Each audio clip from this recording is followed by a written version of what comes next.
Hello, Dawn Moore back again with you today.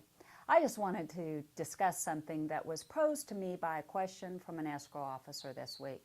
An escrow officer from another title company called to tell me that he was receiving calls from his customers that said, please don't send the exception documents with the title commitment because the exception documents clutter the email box.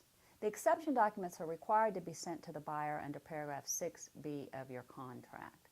But the agents were saying, no, it's not necessary to have those. Simply receiving the commitment was enough for their buyer to be informed about their closing and the title to their property. Well, first, I disagree, and agents should be aware that the exception documents that are sent with the commitment are including the deed restrictions and any easements that may affect the property, perhaps any boundary line agreements that may affect the property.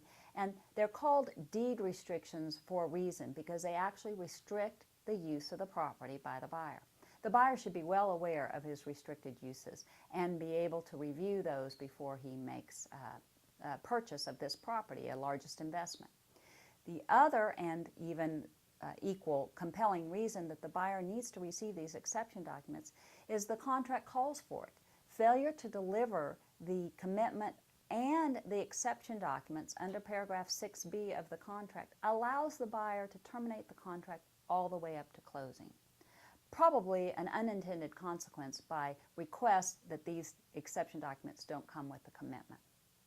Please remember to receive your exception documents, forward those to your buyer if you're the one to receive them and your buyer hasn't, and encourage your buyer to review the restrictions on the buyer's use of the property. Hope this helps with your next transaction, and good luck. And if Allegiance Title can be of any help, please call on us.